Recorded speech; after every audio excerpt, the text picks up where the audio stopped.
भूतिया radio station. अब तक की कहानी चंद्रपुर गांव के बाहर एक पुराना और सुनसान रेडियो स्टेशन है। लोग कहते हैं कि वहां रात को अपने आप आवाजें गूंजती हैं। राहुल, सुमित, विनया, अश्विनी और अर्चना सच जानने के लिए अंदर जाते हैं। अचानक पुराना रेडियो अपने आप चालू हो जाता है और भारी आवाज आती है, तुम लोग यहाँ क्यों आए हो?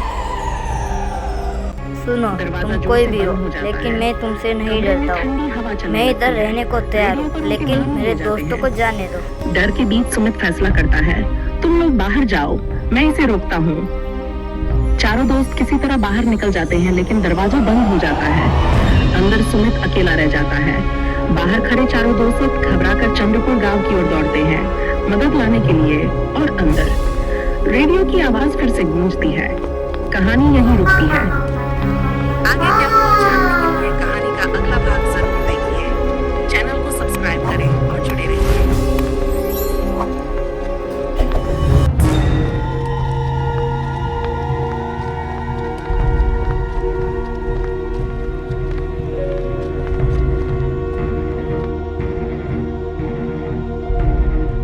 दोस्तों, हम हवेली से बहुत दूर पहुंच गए। विनय, तुम्हारा कुछ प्लान है क्या कि हम आगे क्या करेंगे? अंजलि दीदी को क्या बोलेंगे, कैसे करेंगे, सब कुछ हैंडल कैसे करेंगे? तो सुनो दोस्तों, मेरे दिमाग में प्लान है। अभी हम गांव में जाते हैं और अंजलि दीदी को बताते हैं। मैं प्लान अंजलि दीदी को समझा दूंगा, फिर वो तुम्हें समझा देगी। दोस्तों, विनय सही कह रहा है। विनय जो प्लान बता रहे हैं वो हमें वैसे ही करना चाहिए। जल्दी चलो, हमें गांव को पहुंचना है। नहीं, तुम्हें ही सब करना है और आगे से सारा हैंडल तुम्हें ही करना है।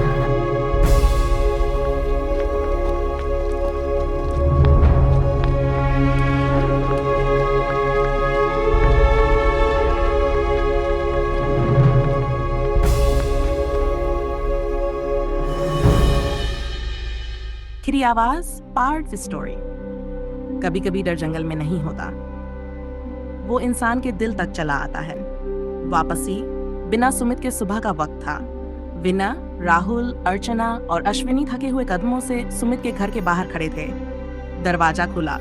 सामने सुमित की बहन अंजलि खड़ी थी। अंजलि, सुमित कहाँ है? चारों के चेहरे उतर गए। अश्विनी की आंखों से आंसू गिर पड़े। वो रेडियो स्टेशन में ले गए। एक पल की खामोशी छा गई। क्या मतलब ले गया? तुम चारों उसे छोड़ के आ गए? हम डर गए थे। तुम डर गए थे क्या? तो दोस्ती किस लिए थी? उस घर में डर नहीं था, फिर शर्म थी। उस घर में उस पल डर नहीं था, शर्म थी। बात मुझे पता है, वो दरवाजा रात को ही खुलेगा, तो मैं तुम्हें प्लान समझा देता हूँ। तो अंदर चलो और मुझे समझाओ।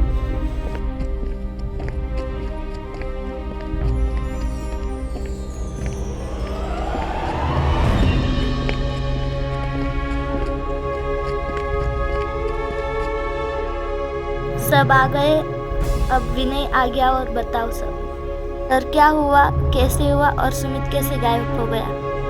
उस घर में तुम्हें क्या लगता है किस जगह पे आत्मा होगी?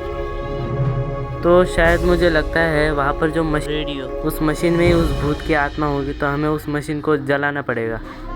सुमित को बचा के लाने के लिए ये काम हमें करना ही पड़ेगा, तभी हम सुमित को ला सकते हैं। तो तुम्हें क्या लगता है अंजलि दीदी, हमें सुमित को बचाने के लिए क्या करना चाहिए? तो सुनो अर्चना, अश्विनी, राहुल, विनय, मेरी बात गौर से सुनो। हम पांचों आज रात को ही जाएंगे और सुमित को बचाने की पूरी कोशिश करेंगे। अंजलि का फैसला। अंजलि बिना कुछ बोले घर के अंदर गई।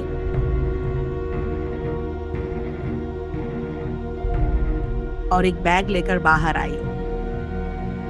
आप क्या करने वाली है? अपने भाई को रहने जा रही हूँ। अर्चना, लेकिन वो जगह बहुत खतरनाक है।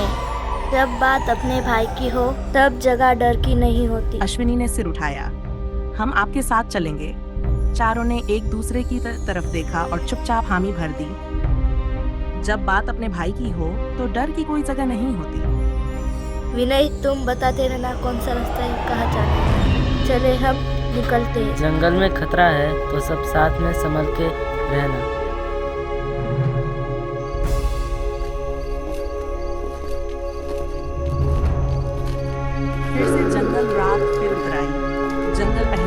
ज्यादा डरावना लग रहा था। चारों ओर फुसफुसा है।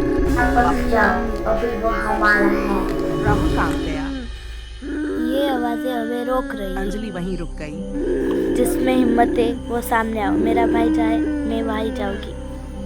हवा अचानक शांत हो गई। जब डर के सामने बहन की आवाज खड़ी हो जाए तो अंधेरा भी रास्ता दे देता है। टॉवर फिर सामने था।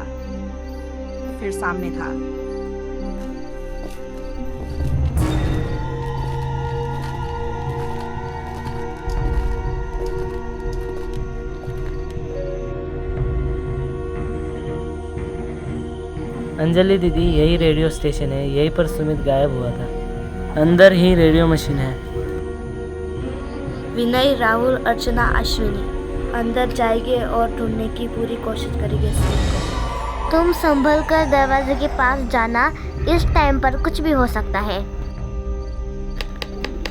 और रेडियो मशीनों से अजीब सी खड़खड़ाहट सुनाई दे रही थी। इसी अंधेरे कमरे के बीचों बीच सुमित कमजोर हालत में खड़ा था। उसका चेहरा पीला पड़ चुका था, मानो किसी अदृश्य ताकत ने उसकी सारी ताकत छीन ली हो। तुम लोग यहाँ फिर क्यों आए? मैंने तुम लोगों को भेज दिया था, और इस बार अंजलि दीदी को साथ में क्यों लेके आए? सुमित, दीदी। अंजलि दौड़कर उसके पास पहुंची और उसे जोर से गले लगा लिया। मैं आ गई हूँ सुमित, अब तुम्हें यहाँ पर कोई नहीं रख सकता। गुस्से और चिंता भरी दमदार आवाज। सुमित, तुम यहाँ क्या कर रहे हो? हम तुम्हें हर जगह ढूंढ रहे थे। चलो यहाँ से। दीदी, यहाँ मत आओ, ये रेडियो स्टेशन ठीक नहीं है, ये हमें जाने नहीं देगा। क्या मतलब? हमें कौन रोक सकता है? हम सब साथ हैं, हमें डरने की जरूरत नहीं है। अचानक रेडियो मशीन अपने आप चालू हो जाती है। ट्रिगर, खटखट, स्पीकर से एक डरावनी आवाज गूंजती है। रेडियो की रहस्यमय आवाज। तुम लोग यहाँ आए हो तो ये जगह तो अब तुम्हारी नहीं है। अंजलि। ये आवाज रेडियो से आ रही है, पर रेडियो तो बंद था। अंजलि धीरे धीरे रेडियो मशीन के पास जाती है। उसकी आंखों में डर नहीं, गुस्सा था। सुनो, तुम जो भी हो, हम हमारे भाई को लेके ही जाएंगे। अगर हमें किसी ने रोकने की कोशिश की तो अंजलि से बुरा कोई नहीं होगा। हम डरने वालों में से नहीं है, दोस्ती के लिए जान भी दे सकते हैं। अगर हमारे दोस्त को छूने की कोशिश की तो ये रेडियो स्टेशन ही तुम्हारी आखिरी जगह हो जाएगी। भूत है या साया, आज फैसला हो जाएगा, या तुम रहोगे या हम। अर्चना। इस मशीन में उस आत्मा की ताकत भी छुपी है। अगर इस मशीन को खत्म कर दिया तो डर भी खत्म हो जाएगा। विनय, दमदार और समझदार अंदाज में। बिल्कुल सही, ये मशीन ही आत्मा का घर है। अगर इसे जला दिया तो इसकी ताकत हमेशा के लिए खत्म हो जाएगी। अंजलि। फिर देर किस बात थी? विनय, सुमित, मेरे साथ आओ। रेडियो मशीन जोर जोर से झपकने लगती है।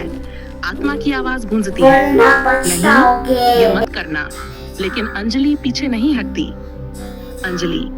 बहुत बार तूने लोगों को डरा है, पर आज तेरा डर का अंत होगा। विनय एक कपड़ा मशीन पर डालता है। सुमित कांपते हाथों से माचिस जलाता है और अंजलि आग लगा देती है। मशीन जलने लगती है। भयानक चीख गूंजती है। वह भूतिया रेडियो मशीन जलकर राख हो गई और उसी के साथ उस डरावनी आत्मा की ताकत भी खत्म हो गई। रेडियो स्टेशन में फैला अंधेरा धीरे धीरे खत्म होने लगा और अंजलि, सुमित, विनय, राहुल, अर्चना और अश्विनी एक दूसरे को देखकर मुस्कुराने लगे, क्योंकि आज उन्होंने सिर्फ अपने दोस्त को नहीं बचाया था, बल्कि चंद्रपुर घाटी को एक खतरनाक आत्मा से आजाद कर दिया था। नई सुबह की धूप जंगल में फैल चुकी थी। कोई टॉवर था, कोई रेडियो। सुमित जिंदा था। दीदी, अगर आप ना आती। चुप, भाई को बचाना कोई बहादुरी नहीं, बहन का फर्ज था। सबकी आंखों में सुकून था। थैंक यू अंजलि दीदी और विनय, राहुल, अर्चना और आशुनी, दुनिया के सबसे अच्छे दोस्त और बेस्ट दोस्त सब सिर्फ मेरे पास। Thank you. हम सब मिल गए, यही अच्छी बात है। चलो अब घर जाते हैं।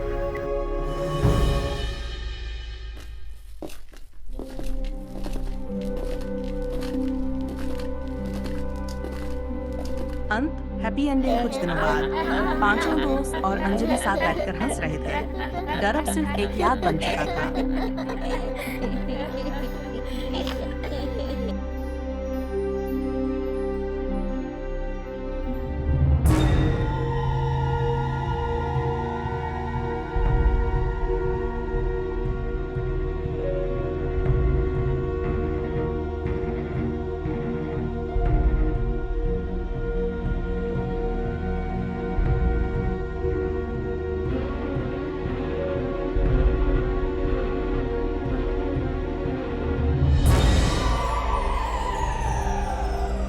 ये रेडियो बीच रास्ते पे कैसा पड़ा है, और मैं घर पे जाके जल्दी जल्दी घर पे जाके मेरे दोस्तों को बताता हूँ और मैं सुनता हूँ जल्दी जल्दी क्या है क्यों है।